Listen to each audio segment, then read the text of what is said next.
एष सुरासुरमणुसिन्धवन्दितं घोदघायिकं ममलं प्रणमामि वर्धमानं तित्थं धम्मस्य कर्तारं शेषे पुनतिष्ठय रे ससौवसिद्धे विशुद्धसद्भावे समनेय नाणदंसन चरित तव विरियाया रे ते ते सव्वे समगं पत्तेगमेव पत्तेगं वन्दामि अवर्तन्ते अर्हन्ते मानुषे केत्ते किच्चार्हन्ताणं सिद्धाणं तहनमो गणहराणम् अज्झावयवगाणं साहूनं चेदि सव्वेसिं तेसिं विशुद्धदंसन नाणपहाण समं समासेच उवसंपयामि सम्मं जत्तो निर्वाण संपत्ती. स्वाध्याय कक्ष संपेपर्यंत आपणा सर्वांना चतुर्विध आहाराचा त्याग असणार आहे. अंतिम शासन नायक 1008 भगवान महावीर स्वामी की जय. द्वादशांग श्रुत देवी की जय. प्रवचन सार ग्रंथ आपण बघतो आहे आणि ज्ञान तत्व अधिकार आणि ज्ञेय तत्व अधिकार आपला पाहून झाला. यानंतर आचार्यांची भाषा बदलली. जो त्यांचं स्वांत सुखाय ग्रंथलेखन सुरू होतं ते आता उपदेशापरक भाषा आली आणि दीक्षार्थी हा त्यांना कशा प्रकारे प्रणत होऊन आपल्या आत्महिताची याचना करतो हा भाग आपण बघत होतो. आणि आचार्य देखील त्यांना सांगतात की खरा जो मुमुक्षु आहे याच्या जीवनामध्ये त्यांनी चारित्र्याचं महत्व जाणलेलं आहे. कारण चारित्रम खलु धम्मो हे पहिल्यांदाच आचार्यांनी स्पष्ट केलेलं आहे आणि ते चारित्र दर्शन ज्ञान प्रधान रूप चारित्र असणार आहे. आणि अशा या श्रामण्याचा अंगीकार करण्याचा जो यथानुभूत मार्ग आहे त्याचे प्रणेता आम्ही इथे प्रत्यक्ष उभे आहो असा जो काही आचार्यांचा आत्मविश्वास आहे तो गुरु शिष्यापर्यंत देखील पोचलेला आहे आणि त्याला देखील खात्री पटलेली आहे की हाच मार्ग माझ्या दुःख निवृत्तीचा मार्ग असणार आहे. हा यथाजात रूप मला आता धारण करणं अपरिहार्य आहे अशा प्रकारचा भाव त्याचा त्या ठिकाणी व्यक्त झालेला आहे. आणि काल आपण बघितलं की कशा प्रकारे हा आचार्यांजवळ जाऊन निवेदन करतो. आणि आचार्य देखील कसे आहे जे कुलविशिष्ट आहे, वयोविशिष्ट आहे, रूप विशिष्ट आहे अशा तऱ्हेचे जे आचार्य आणि श्रमणांमध्ये जे इष्टतर आचार्य आहे म्हणजे श्रमणांमध्ये देखील जे प्रिय आहे अशा आचार्यांना हा प्रणाम करतो आणि दीक्षेची याचना करतो. आणि आचार्य देखील शिष्यामधलं हे वैराग्य आणि योग्यता बघून त्याला अनुगृहीत करतात.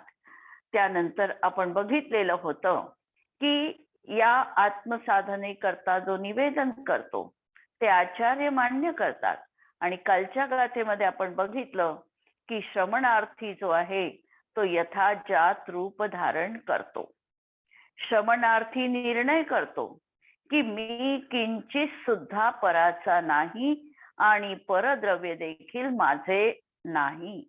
कारण वास्तविक सर्वच द्रव्यांचा परद्रव्यांसोबत काहीही संबंध नाही. म्हणून मी या षड्द्रव्यमयी लोकामध्ये मी एकटा आहे, एकाकी आहे. माझा आत्मा सोडून कुणीही माझे असणार नाही. ज्याची बुद्धी अशी व्यवस्थित झालेली आहे परद्रव्यांविषयी स्वस्वामी संबंधाने देखील जो रहित आहे आणि इंद्रिय आणि नो इंद्रिय अर्थात मन. इंद्रिय जिंकणं एक वेळ सुलभ पण मनावर नियंत्रण मिळविणं हे अत्यंत कठीण. ज्यांनी मनावर देखील नियंत्रण मिळविलं आणि इंद्रियांना देखील जिंकलं असा हा तो जितेंद्रिय बनला आणि यथोत्पन्न आत्मद्रव्याचे शुद्ध रूप धारण करून यथाजात होतो. कविवर वृंदावन या यथाजात या शब्दाबद्दल लिहितात यथा जातको अर्थ अब सुनो भविक धरी ध्यान ग्रंथ पंथ निर्ग्रंथ जिमी मंथन करी प्रमाण.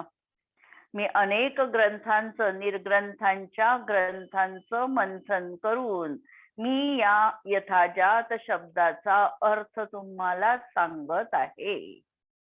स्वयं सिद्ध जसो कछुक है आत्म को रूप तैसो निज घर में धरे अमल अचल चिद्रूप. आत्म्याचा जो अमल अचल स्वयंसिद्ध चैतन्य रूप असं जे आत्म्याचं स्वरूप आहे त्यामध्येच आपलेपणा धारण आता मी केलेला आहे. दुजो अर्थ प्रत्यक्ष जो जैसो मुनिपद होय तैसी ही मुद्राधरे दरवलिंग हे सोय. आणि जे चैतन्य रूप प्रत्यक्ष जशी मुनींची मुद्रा असते तशा प्रकारे यथाजात नग्न दिगंबरत्व धारण करणं हे द्रव्यलिंग हे सोय. ऐसो दोनो लिंग को धारत धीर उदार. अशा तऱ्हेने दोन्ही लिंगांना जो धारण करतो भावलिंग आणि द्रव्यलिंग अशा दोन्ही लिंगांना जो धारण करतो यथाजात ताको कहे बरे सोई शिवनार. आणि तो शिवनारीला वर्ण करणारा असणार आहे. मुक्ती लक्ष्मीला तोच प्राप्त करणारा असणार आहे. आत्म्याचा पराशी केवळ ज्ञेय न्यायक संबंध आहे आणि जो दीक्षार्थी परपदार्थामधील कर्तृत्व भोक्तृत्व एकत्व ममत्व या सगळ्या गोष्टींचा त्याग करून आत्म्यामध्ये आपलेपणा स्थापित करतो तोच खरा मुक्तिपदाला प्राप्त होतो.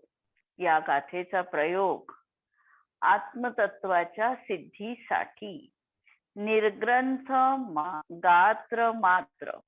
निर्ग्रंथाचंही गात्र म्हणजे शरीर ते असा एवढाच फक्त परिग्रह स्वीकारून आणि त्याही विषयी उदासीन राहून जरी शरीर सोडता येत नाही तेवढा गात्र मात्र परिग्रह त्या निर्ग्रंथांना देखील असणार आहे. पण त्या गात्राविषयी म्हणजे शरीराविषयी ममत्व भाव त्यांचा सुटलेला आहे. म्हणून अशी ही जैनेश्वरी दीक्षा अत्यंत खडतर मार्ग अनभूत म्हणजे अननुभूत मार्ग आज तागायत पर्यंत अशा प्रकारे ही दीक्षा ज्यांनी घेतली नाही त्यांच्यासाठी हा अगदी वेगळा असा अनभ्यस्त पुढे येणारच आहे की असा हा अनभ्यस्त मार्ग आता ते अंगीकार करत आहे. अशी समजा आपण धारण करून आणि जेव्हा आम्ही म्हणतो की चारित्र्य जर धारण करायचं असेल तर मुक्ती मार्ग आम्हाला अंगीकार करावा लागणार आहे. व्रत समिती गुप्ती यांचं पालन करत आम्हाला चारित्र्याचा स्वीकार करावा लागणार आहे. आणि याचंही कथन व्रत समिती गुप्ती धर्म अनुप्रेक्षा याचंही कथन आगमामध्ये आम्हाला दोन तऱ्हेने पाहायला मिळतात. एक निश्चय नयाने पाहायला मिळतं आणि एक व्यवहार नयाने बघण्यात येतं. जसजशी कषायांची निवृत्ती होत जाते निवृत्ती मार्ग हा संवर निर्जरेचा मार्ग आहे. तो निश्चय नयाने सांगितलेला मार्ग आहे. आणि जेवढ्या कषायांच्या उदयात रागांश विद्यमान आहे तो मार्ग म्हणजे व्यवहार मार्ग आहे प्रवृत्ती रूप आहे. आणि जी प्रवृत्ती आहे ती त्याही वेळेला आश्रव आणि बंधाचं कारण आहे असा समतोल आम्हाला साधायचा आहे आणि लक्षात घ्यायचं आहे. तर प्रयोग करताना ही गोष्ट आम्हाला पण स्वीकारायची आहे. आणि तरी देखील अंतरंगामध्ये निरंतर मुक्तीपणासाठी आम्हाला मुनिपणा धारण करावाच लागणार आहे. हा भाव अंतरंगात ठेवून जैन दीक्षा धारण करून परविविक्त रूप ज्ञान घन आत्मतत्वाची आराधना करायची आहे. 7व्या गुणस्थान मर्तीची शुद्धोपयोगाची भूमिका ही 4थ्या गुणस्थानात कधीही येऊ शकत नाही. 4थ्या गुणस्थानामध्ये विकल्प अनेक विध तऱ्हेचे असतात. त्यांचा त्या गुणस्थाना शुभामध्ये काळ जास्त व्यतीत होतो. पण जेव्हा सर्व परिग्रहाचा त्याग होतो असा श्रमण मात्र निर्विकल्प भूमिकेत, शुद्धोपयोगाच्या भूमिकेत जास्त काळ आणि जास्त वेळ लीन राहू शकतो. अशा तऱ्हेचा हा प्रयोग आमच्याही जीवनात आम्हाला करण्याचा प्रयत्न करायचा. पहिल्यांदा भावांच्या माध्यमातून आणि नंतर क्रियेच्या माध्यमातून. आणि कदाचित आम्हाला या भवामध्ये जरी शक्य झालं नाही तरी आमचे भवभवांतरी हे संस्कार कायम राहावे, हा तरी मनामध्ये आम्हाला निरंतर विचार करायचा आहे. आता यानंतर 205 आणि 206 या संयुक्त गाथा आपल्याला पठण कराव्या लागणार आहे. कारण याच्यामध्ये त्यांनी जे बाह्य दिगंबरत्व आणि अंतरंगामध्ये भावलिंगपणा दोन्हीचा समन्वय हा श्रमणार्थीच्या जीवनात कसा असावा लागतो, ही गोष्ट स्पष्ट केलेली आहे. याची उत्थानिका पहिल्यांदा अत्यंत महत्वाची असल्यामुळे ती पहिल्यांदा आपण वाचू. अनादी संसारामध्ये अत्यंत अनभ्यस्त राहिल्यामुळे जो अत्यंत अप्रसिद्ध आहे, म्हणजे हे जे यथाजात दिगंबर स्वरूप आहे, हा जो मुनी धर्म आहे, हा मुनी धर्म संसारामध्ये जीवासाठी अनअभ्यस्त आहे. त्याला कशाचा अभ्यास आहे? तर संसारामधील भोगांचा त्याला अभ्यास आहे. संसारामध्ये ममत्वाचा त्याला अभ्यास आहे. संसारामध्ये त्याला अनेक वस्तू, पुद्गलाविषयीची आसक्ती, याचा त्याला अभ्यास आहे. परंतु हा दिगंबर मार्ग, हा जैनेश्वरी मार्ग त्याच्यासाठी अनअभ्यस्त आहे, त्याला परिचित नाही. तो याच्यावर आज तागायतपर्यंत त्यांनी वाटचाल केलेली नाही. म्हणून अनभ्यस्त राहिल्यामुळे जो अत्यंत अप्रसिद्ध आहे, तो त्याच्यासाठी ज्ञात नाही, त्याला अप्रसिद्ध असा मार्ग होता. परंतु अभिनव संस्कारातील कौशल्यामुळे, पण आता हा नवीन संस्कार त्याला आचार्यांनी प्राप्त करून दिलेला आहे. आचार्यांनी त्याला आश्वासन दिलेलं आहे, आत्मविश्वास प्रदान केलेला आहे की हाच मार्ग सुखी होण्याचा मार्ग आहे. काल जसं वृंदावन कवींनी म्हटलं की शील सुख सागर हे जे आहे हे शील आणि सुखाचा सागर आहे. आणि इथेच तुला खरं सुखाची नांदी प्राप्त होणार आहे. खरं सुख म्हणजे काय हे तुला इथेच समजू शकणार आहे. आणि म्हणून अशा या अभिनव संस्कारातील कौशल्याने ज्याची सिद्धी उपलब्ध होते, जो प्राप्त होऊ शकतो, जर मुनिपदामध्ये धारण करून त्याच्यामध्ये कुशलता, त्याच्यामध्ये लीनता जर सांभाळली तर आपोआपच ही सिद्धी जीवनात प्राप्त होऊ शकते. आणि अशा या यथाजात रूप जिनलिंगाचे अंतरंग स्वरूप आणि बहिरंग स्वरूप दोन्ही लिंगांचा उपदेश करतात. जेव्हा मुनिपद धारण करायचं असणार आहे त्यावेळेला अंतरंगामध्ये देखील तेवढ्या प्रकारची वितरागता असावी लागते. प्रत्यक्षामध्ये 12 कषायांच्या अनुदयामध्ये संभवणारी वितरागता ही मुनी जीवनामध्ये अपरिहार्य आहे. हे अंतरंग कारण आहे. आणि बहिरंगामध्ये हे अंतरंग कारण असताना दिगंबरत्व, नंतर केशलोचन, ह्या ज्या काही 28 मूलगुण सांगितले आहे हे असणारच आहे. हे त्याचं बाह्य लिंग किंवा बहिरंग कारण चिन्ह म्हटल्या जाणार आहे. म्हणून असं नाही संभवू शकत की अंतरंग कारण विद्यमान आहे आणि बाह्यता त्याच्या जीवनामध्ये काहीही येणार नाही, हे संभवू शकत नाही.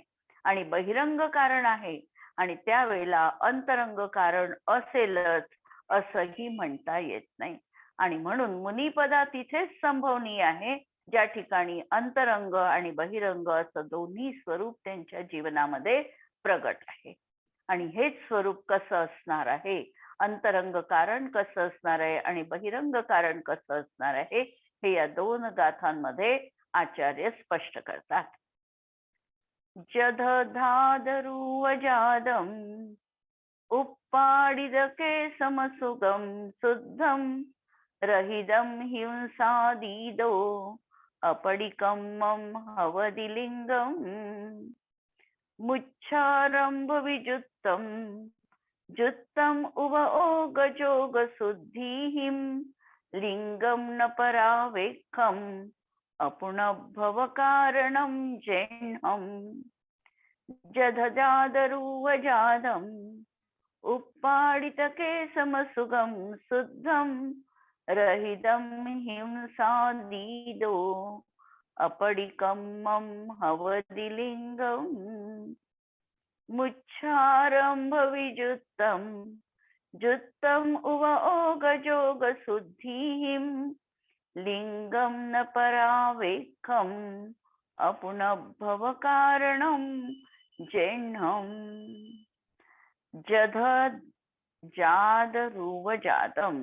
जथ म्हणजे ज्याप्रमाणे जन्मकाळी असणाऱ्या रूपाने सहित उप्पाडित केसम सुगम. उप्पाडित उत्पाडित केलेले आहे डोक्याचे केस आणि मसुंगम म्हणजे स्मश्रू हा शब्द आहे. स्मश्रू म्हणजे दाढी आणि असे हे दाढीचे केस ज्यांनी लुंचन केलेले आहे, उत्पाडित केलेले आहे, काढून टाकलेले आहे. आणि शुद्धम हिंसा दिदो रहिदम आणि शुद्ध अकिंचन्य आणि हिंसादिकांनी रहित आणि अपडिकम्मम प्रतिक्रमाने. प्रतिक्रम म्हणजे शारीरिक शृंगाणांनी रहित अशा प्रकारे लिंगम हवदी असं हे श्रामण्याचं बहिरंग लिंग आहे, बहिरंग चिन्ह आहे. म्हणजे बहिरंगतामध्ये त्यांनी नग्नता धारण केलेली आहे, केश लुंचन केलेला आहे, हिंसादिकांनी तो रहित आहे, शिवाय शारीरिक प्रसाधनांचा त्यांनी पूर्णतः त्याग केलेला आहे. कोणत्याही तऱ्हेचे शृंगाराची साधनं, वस्त्र, आभूषण हे काहीही जो वापरत नाही, हे असं श्रामण्याचं बहिरंग लिंग आहे, बहिरंग चिन्ह आहे.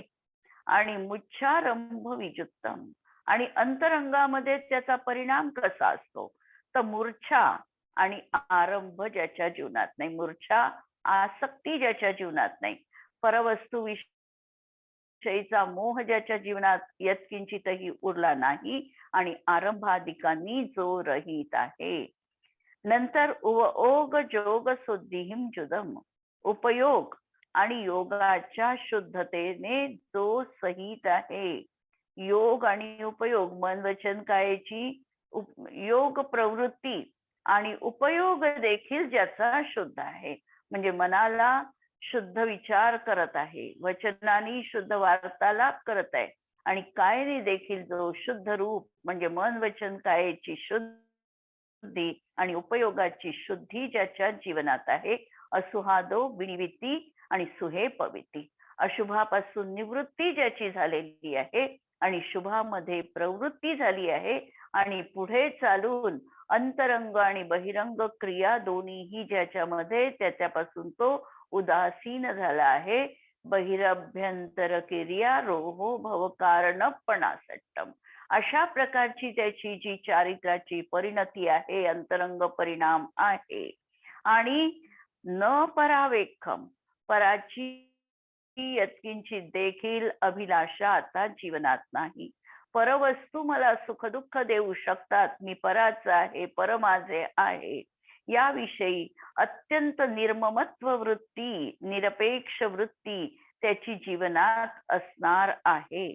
आणि जेन्नम लिंगम अपुण्यभव कारणम असं हे जिनेंद्र भगवंतांनी सांगितलेलं लिंग हे अपुनर्भव कारणम परत पुनर्भव न होण्याचं कारण आहे. म्हणजे शेवटचं मोक्षाचं हे कारण आहे. अपुनर्भवा हे सहस्रनामामध्ये येणारं एक नाव आहे की ज्यांचा आता परत जन्म होणार नाही, अपुनर्भव, ज्यांना परत आता भव मिळणार नाही, ज्यांचा हा लास्ट भव आहे, शेवटचा भव आहे, त्यांना नाव ठेवलेलं आहे अपुनर्भव. आणि म्हणून या ठिकाणी अपुनर्भव कारणम म्हणजे मोक्षाचं ते कारण आहे. अंतरंग आणि बहिरंग दोन्हींची जिथं समग्रता असणार आहे त्याच ठिकाणी साक्षात मुनीपणा असणार आहे. जर द्रव्यलिंगाचे ते धारी आहे, पण अंतरंगामध्ये कशायांचा सद्भाव आहे, तर त्या ठिकाणी देखील मुनीपणा असू शकत नाही. टीका पहा. प्रथमतः तर स्वयमेव यथोक्त क्रमाने यथा जात रूपधारी झालेल्या, यथोक्त क्रम पहिल्यांदा तर पंचपरमेष्ठीची वंदना, सर्वांना विचारून येणं म्हणजे सर्वांची परमिशन घेतलेली आहे, आचार्यांच्या सन्मुख जाऊन दीक्षेसाठी तो सविनय आचार्यांना प्रार्थना करतो आहे. आणि हे सगळं झाल्यानंतर हा आता अनुगृहीत होत आहे, असा हा यथोक्त क्रम त्या ठिकाणी सांगितलेला आहे. अशा या यथाजात रूपधारी झालेल्या आत्म्याला अयथाजात रूपधरत्वाला कारणभूत मोह राग द्वेषादी भावांचा अभाव होतो. पूर्वीची त्याची अवस्था जी होती ती अयथाजात रूप अशी अवस्था होती. या रूपाचं अंतरंग कारण होतं मोह राग द्वेषादी परिणाम. आता मोह राग द्वेषादी परिणाम नष्ट झाले, त्याचा अभाव झाला आणि यथाजात रूपधारी तो झालेला आहे. आणि असा याचा यथाजात रूप अभाव असल्यामुळे पूर्वी याच्या सद्भावामध्ये होणाऱ्या वस्त्राभूषणांचा अंगीकार, दोन दशांची तुलना केलेली आहे की पूर्वी हा कसा होता आणि त्यांनी जीवनामध्ये काय काय सोडलेलं आहे. पूर्वीची त्याची दशा सराग दशा होती, पूर्वीची त्याची दशा वस्त्र आभूषणांनी तो नटलेला होता. आणि अशा तऱ्हेच्या या दोन पर्यायींमधला फरक दाखवून, दोन त्याच्या अवस्था अशा भिन्न भिन्न दाखवून त्यामधला फरक या ठिकाणी आचार्यांनी सांगितलेला आहे. पहिल्यांदा तर तो वस्त्राभूषणाचा अंगीकार करत होता, डोके आणि मिशीचे केस राखत होता, सकिंचनत्व होता म्हणजे परिग्रह त्याच्याजवळ होता, सावध्य योगाने सहितपणा होता. सावध्य योगादी म्हणजे ज्या काही सांसारिक कार्यासाठी आवश्यक असणाऱ्या हिंसादी गोष्टी आहे त्याचा तो त्यागी नव्हता. कारण श्रावक अवस्थेमध्ये त्याला अनेक प्रकारच्या गोष्टी त्या ठिकाणी स्वतःच्या उदरभरणासाठी कराव्या लागत होत्या, म्हणून तो सावध्य योगाचा त्यागी नव्हता. म्हणून सावध्य योगाने तो सहित होता. नंतर शरीर संस्कार करणं, शरीराचा शृंगार करणं, सजवणं हे देखील तो त्या ठिकाणी करत होता. या 5 भावांचाही अभाव होतो. आता मुनी दीक्षा घेतल्यानंतर या भावांचा अभाव झाला.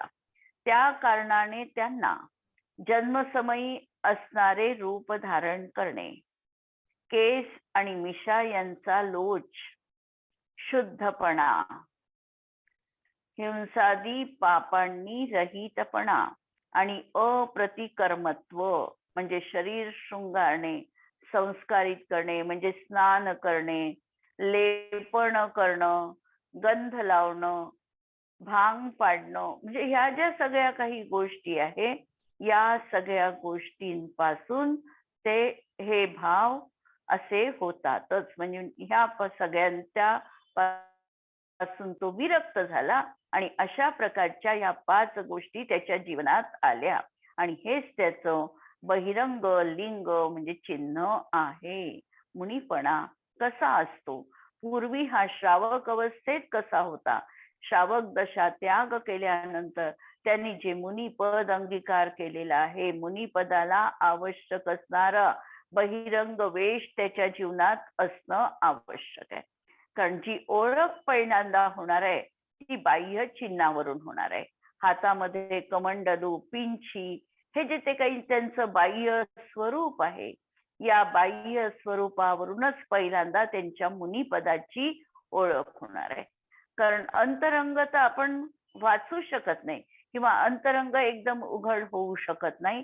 सर्वप्रथम आम्हाला जे दिसणार आहे ते त्यांचं बाह्य चिन्ह दिसणार आहे आणि असं म्हटलं जातं की मुनींच्या जीवनामध्ये त्यांची पिंची कमंडलू पाहिल्यानंतर सर्वप्रथम श्रावकाच्या मनामध्ये नमस्काराचा भाव यायलाच पाहिजे. ते भावलिंगी आहे, द्रव्यलिंगी आहे, हा कोणताही प्रकारचा विचार न करता ज्या ज्या ठिकाणी यथाजात रूप आणि पिंची कमंडलूधारी असं नग्न वेश दिसणार आहे, त्या ठिकाणी पहिल्यांदा आम्हाला नतमस्तक होऊन आम्हाला प्रणाम करायला सांगितलेलं आहे. आणि नंतर भावलिंगाचं स्वरूप कसं असतं हे या ठिकाणी सांगितलेलं आहे की तसेच यथाजात रूपधरत्वामुळे आत्म्याला पूर्वीच्या अयथाजात रूपाला कारणभूत मोह रागद्वेषादी भावांचा अभाव झाला असतो. गृहस्थ अवस्थेत मोह रागद्वेष हे जीवनात आहे. मिथ्यात्व अवस्थेमध्ये तर अनंतानुबंधी जनित रागद्वेष विद्यमान आहे. चौथ्या गुणस्थानाच्या भूमिकेमध्ये परत भूमिका बदललेली आहे. श्रद्धा अपेक्षित मोहापासून तो विरक्त झालेला आहे, पण चारित्र्याच्या दृष्टीने अजूनही त्याच्यामध्ये रागंश विद्यमान आहे. अशा तऱ्हेचा मोह रागद्वेषाची परंपरा त्या ठिकाणी श्रावक अवस्थेत आहे. मुनी अवस्थेत ती संपलेली आहे. त्यामुळेच पूर्वी त्याच्या सद्भावात होणारे ममत्वाचे आणि कर्म प्रक्रमाचे परिणाम याचा अर्थ की कोणतंही कार्य करत असताना त्या कार्याची जबाबदारी घेण्याचं परिणाम. जसं एखादी घर चालवणारी व्यक्ती आहे, ती जेव्हा घर चालवते तेव्हा त्या कार्याची ती जबाबदारी पण घेते की मी घर चालवत आहे किंवा मी अशा प्रकारचं कर्तृत्व करत आहे, त्याची ती व्यक्ती जबाबदारी देखील स्वीकारते. अशा प्रकारे श्रावक अवस्थेत ममत्व भाव आहे आणि ही जबाबदारीचं ओझं देखील तो वाहतो. जसं गृहिणी असेल तर तिलाही असं वाटतं की माझ्याच कर्तेपणामुळे मी घर एवढं सुव्यवस्थित ठेवू शकते. तर अशा तऱ्हेने ही कर्तेपणाची जबाबदारी घेणे याला म्हणायचं कर्म प्रक्रमाचे परिणाम. नंतर शुभ आणि अशुभ परिणामांनी रंजित उपयोग आणि तत्पूर्वक होणाऱ्या तशा प्रकारे मन वचन कायेच्या योग प्रवृत्तीने होणारी अशुद्धता. मनामध्ये श्रावक अवस्थेमध्ये शुभ किंवा अशुभ परिणामांचं सातत्याने परिवर्तन सुरू असतं. शुभोपयोग बदलून अशुभोपयोग आणि अशुभोपयोग बदलून शुभोपयोग अशा प्रकारे हा उपयोग रंजित झालेला आहे. आणि त्यामुळे मन वचन कायेची प्रवृत्ती देखील अशा रीतीने त्या अनुषंगाने आम्हाला दिसते आहे आणि त्यामुळे होणारी अशुद्धता देखील तिथे विद्यमान आहे. आणि परद्रव्य सापेक्षता या 3 भावांचा अभाव होतो. आणि श्रावक अवस्थेत म्हणजे पहिल्यांदा गृहस्थ अवस्थेत हा परद्रव्य सापेक्षता हा देखील भाव असतो की सुखासाठी आम्ही सामग्री शोधतो किंवा कोणतीही वस्तू आम्ही पराच्या अवलंबनाने त्या ठिकाणी करतो, निर्माण झाली म्हणतो किंवा पराने मला सहाय्य केलं त्यामुळे हे कार्य यशस्वी रीतीने झालं, अशी प्रत्येक वेळेला आम्ही सहकार्याची परद्रव्याची अपेक्षा देखील ठेवतो. आणि आता मात्र त्याचा मुनीपणामध्ये अभाव झाला. त्यामुळे निर्ममत्व अगदी वरचे आहे त्याच्या विरुद्ध पहा. पहिले ममत्व होतं, आता हा निर्ममत्व वृत्ती याच्या जीवनात आलेली आहे. आरंभ याच्या जीवनात राहत होता, अनेक सांसारिक क्रियांची जबाबदारी याला घ्यावी लागत होती. आता त्यातूनही हा मोकळा झाला आणि म्हणून निरावलंब आरंभ आता जीवनात काहीही नाही. उपयोग आणि योग यांची देखील शुद्धी झालेली आहे. कारण शुभ आणि अशुभ या दोन्ही परिणामांपासून हा आपल्या आत्मस्थिरता रूपी शुद्धोपयोगामध्ये स्थित झालेला आहे आणि त्यामुळे त्याचा उपयोग देखील शुद्धोपयोग म्हटला जातो. आणि मन वचन कायेची चंचलता देखील या शुद्धोपयोगामुळे शुभरूप परिणत झालेली आहे. आणि परनिरपेक्षता आणि आता त्याला जीवनामध्ये एकाकीपणाची वाटचाल करायची आहे. या मोक्ष मार्गावर तो एकाकीच असणार आहे आणि त्याला पराची यत्किंची देखील गरज नाही. म्हणून परनिरपेक्षता हे 3 भाव होतातच आणि हे अंतरंग चिन्ह आहे. आणि खरा मुनीपणा या ठिकाणी आहे की अशा तऱ्हेने परनिरपेक्षता आली पाहिजे, योग उपयोगाची शुद्धी असली पाहिजे आणि निर्ममत्व आणि निरारंभ परिणाम जीवनात असला पाहिजे. कोणत्याही परवस्तूविषयीचा मोहभाव ममत्व भाव जीवनातला संपलेला आहे. अशी ही भूमिका या 2 याच्यामध्ये आपल्याला सांगायची आहे. पहा याला, जे स्वतः यथोक्त क्रमाने यथाजात रूप धारण करतात त्यांना अयथाकार रूप धरता म्हणजे सपरिग्रहपणाचा कारण मोह राग द्वेष आदी विकारांचा अभाव आहे. मोह राग द्वेषाचा अभाव झाल्याने वस्त्राभरण आदीचा त्याग आहे आणि ते नग्नपणा धारण करतात. त्यामुळे केश आणि मिशी हे वगैरे लुंचन करतात. परिग्रह ठेवत नाही. सावध्य आरंभाचा त्याग असतो. सर्व प्रकारचा शरीराचा शृंगार आणि संस्काराचा अभाव आहे आणि तो अप्रतिकर्मत्व रूपाने परिणमतो. अर्थात शरीराचा शृंगार करत नाही म्हणजे नग्नत्व, केशलोच, निष्परिग्रहपणा, हिंसादी रहितपणा हे यथाजात मुद्रेचे बाह्य चिन्ह आहे. यथाजात रूप धारण केल्यामुळे मोह राग द्वेषादी भावांचा अभाव झाला म्हणून मूर्छा रहितपणा प्राप्त झाला. कोणत्याही लौकिक कार्यातून दूर झाला म्हणजेच आरंभ रहितपणा प्राप्त झाला. शुभ अशुभ विरहित उपयोग झाला म्हणून निर्विकार स्वसंवेदन उपयोग शुद्धी अर्थात शुद्धोपयोग आहे. आणि म्हणून निर्ममत्व, निरावलंबनत्व, उपयोग आणि योग यांची शुद्धी आणि परनिरपेक्षता हेच त्यांचं अंतरंग चिन्ह आहे. यथाजातपणा म्हणजे वितराग सहज दशेची ही अस्ती आहे तर मोह राग द्वेषाची तिथे नास्ती आहे. अंतरंगात सहज वितरागता असेल तर रागद्वेषाचा अभाव होतोच आणि तेथे बाह्यतः निर्ग्रंथपणा असतोच. मुनिराज सदैव अंतरंगात आपल्या चैतन्य रूपी आत्मतत्वामध्ये जाऊन ध्यान करतात आणि याविषयी वृंदावन कवी लिहितात, यथा जात द्रव्यलिंग ऐसो होत जहां परमाणु परमान परिग्रह न रहतु है. शीस और दाढ़ी के ऊपरी डारे केश आप शुद्ध निर्ग्रंथ पंथ मंथ के गहतु है. म्हणजे जिनवाणीच्या मंथन पूर्वक सावधानतापूर्वक ते निर्वहन करतात. हिंसादिक पंच जाके रंच नहीं संचरत ऐसो तीनों जोग संच संच निबहतु है. देह खेह खान है सवार नादी क्रिया सेती रहित विराजे जैसी आगम उकसु है.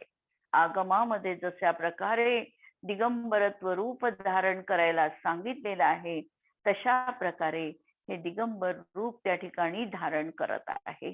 आणि या गाथेचा प्रयोग आमच्या जीवनामध्ये करायचा असल्यास निरुपाधी शुद्ध शांत सहज आनंदमय स्वरूप प्रगट करण्यासाठी निरुपाधी मुद्रांमध्ये राहून सहज शुद्ध ज्ञान मात्र अंतस्तत्वाची आराधना करणं. आमचं सहज स्वरूप आम्हाला प्राप्त करायचं आहे. आम्हाला ते सहज स्वरूप प्राप्त करण्यासाठी आमच्या सहज अशा चैतन्य तत्वाचंच आम्हाला अवलंबन घ्यायचं आहे. आमचा त्रिकाली आत्मा जो अनादी अनंत आहे, सहज रूपाचा आहे आणि याच्यामध्ये आर्टिफिशियल अकृत्रिम भेसळ असं काही नाही. जे आमचं प्रामाणिक स्वरूप आहे, या प्रामाणिक स्वरूपालाच आम्हाला जीवनात स्वीकार करायचा आहे. आणि हे करत असताना अशा या सहज ज्ञानानंद स्वभावी अशा आत्म्य तत्वाची मला कशी आराधना करता येईल, मी कशा प्रकारे यामध्ये निरंतर रत राहील, हा अहर्निश ध्यास आमच्या जीवनात आम्हाला घ्यावा लागणार आहे. तर अशा प्रकारे ही गाथा, 2 गाथा आपण आज बघितलेल्या आहे यथाजात रूपाच्या. आणि आता पुढे येणार आहे छेद आणि उपस्थापना. छेद आणि उपस्थापनेचं खरं स्वरूप कसं असतं हे पण आचार्य पुढच्या गाथांमध्ये आपल्याला सांगणार आहे. आज आपण इथेच थांबूया. जिनवाणी के ज्ञान ते सुझे लोकालोक, सो जिनवाणी मस्तक नमो सदा देत होक. नमो अरिहंताणम नमो सिद्धाणम नमो आयर्याणम नमो वज्रायाणम नमो लोये सवसाहुनम.